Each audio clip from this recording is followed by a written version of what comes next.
Teku Abu Bakar lahir di Desa Bugak Kerumate 31 Desember 1949, tinggal di Desa Gelanggang Kampung Biren.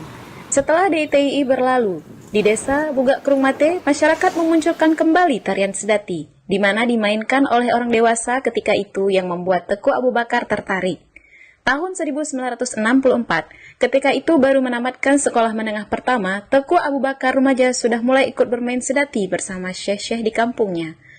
Saya himbau kepada pemerintah Aceh dan seluruh lapisan masyarakat di Aceh untuk melestarikan dan menegakkan kembali sedati. Ajarkan sedati kepada generasi muda di Aceh. Adakan lagi sedati tunang. Adakan lagi pertunjukan sedati di seluruh Aceh. Mari kita mendaftarkan di UNESCO sebagai warisan budaya dunia di tanah Aceh, Indonesia.